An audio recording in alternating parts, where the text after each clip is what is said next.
बहुत समय पहले की बात है। पहाड़ों और घने जंगलों से घिरे एक छोटे से गांव कुंजवन में एक गरीब आदमी रहता था। उसका नाम था राघव। राघव का काम था जंगल से लकड़ियां काट कर लाना और उन्हें बाजार में बेचकर अपने परिवार का पेट पालना। उसका छोटा सा परिवार था। उसके परिवार में उसकी पत्नी सीपा और एक नन्हा बेटा किशन। हर सुबह सूरज उगने से पहले ही राघव उठ जाता। ठंडी हवा, आसमान और थका हुआ शरीर, लेकिन जिम्मेदारियों का बोझ इतना भारी था कि उसे आराम करने की इजाजत ही नहीं देता। वो सुबह उठता और जंगल की ओर निकल जाता। दिन भर जंगल में मेहनत करने के बाद वो सूखी लकड़ियां इकट्ठा करता, उन्हें बांधकर गांव या पास के कस्बे में बेच आता। शाम को जब वो घर लौटता तो उसके चेहरे पर थकान साफ दिखाई देती। एक दिन ऐसा ही हुआ। राघव घर लौटा तो देखा कि सीता दरवाजे पर खड़ी है, जैसे उसका इंतजार कर रही हो।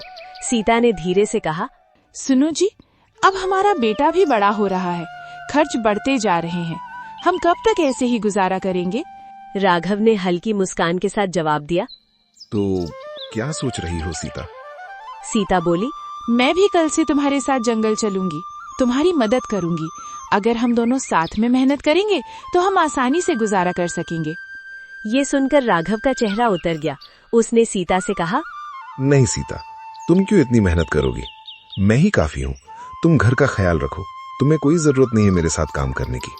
सीता ने दृढ़ आवाज में कहा, जीवन में सुख दुख आते रहते हैं, हम दोनों मिलकर चलेंगे तभी जिंदगी आगे बढ़ेगी और हम कुछ कर पाएंगे। राघव ने गहरी सांस ली और कहा, ठीक है, शायद यही हमारा भाग्य है। लोग कहते हैं किस्मत बदलती है, लेकिन हमारी तो जैसे ठहर गई है। अगले दिन से सीता भी उसके साथ जंगल जाने लगी।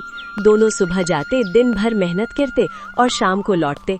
ऐसे ही कई दिन बीत गए। एक दिन जब राघव अकेले जंगल में लकड़ी काट रहा था, तभी उसे एक अजीब सी आवाज सुनाई दी।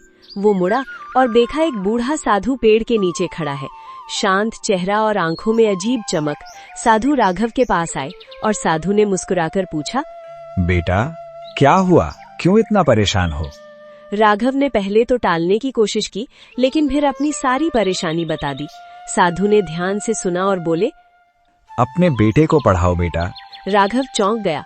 उसने साधु से कहा, बाबा, मेरे पास खाने के पैसे नहीं है, बेटे की पढ़ाई कैसे कराऊं? इतना पैसा कहां से लाऊंगा?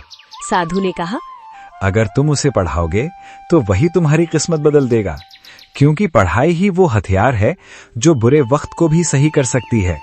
अरे भाई, तुम्हारी किस्मत बदल सकती है। ये शब्द राघव के दिल में उतर गए। घर लौटकर उसने सीता को सब बताया। सीता की आंखों में उम्मीद चमक उठी। उसने राघव से कहा, तो फिर देर किस बात की, हम किशन को पढ़ाते हैं, वो पढ़ लिख जाएगा तो हमारी जिंदगी बदल जाएगी। राघव बोला, सीता, मैं मना थोड़ी कर रहा हूँ पढ़ाने के लिए।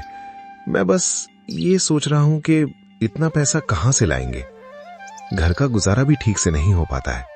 सीता बोली, हम गांव के साहूकार धनीराम से कर्ज लेंगे। राघव डर गया। उसने कहा, वो बहुत खतरनाक आदमी है सीता, मैं उससे कर्ज नहीं लूंगा। सीता ने कहा, अगर आज डर गए तो जिंदगी भर पछताएंगे। राघव ने कहा, लेकिन गिरवी क्या रखेंगे सीता, हमारे पास कुछ नहीं है गिरवी रखने के लिए। सीता ने कहा, हमारा घर। राघव सन्न रह गया, लेकिन अंत में उसने हामी भर दी। अगले दिन वो साहूकार धनीराम के पास गया। धनीराम चालाक और लालची आदमी था। राघव धनीराम के पास जाकर बोला, नमस्ते सेठ जी, मुझे थोड़ा कर्ज मिलेगा? मुझे कुछ पैसे की जरूरत है। उसने मुस्कुराते हुए कहा, कर्ज तो मिल जाएगा, लेकिन उसके बदले कीमत चुकानी होगी। राघव ने कहा, ठीक है सेठ जी, मैं अपना घर गिरवी रखने के लिए तैयार हूँ, बस मुझे पैसे दे दो।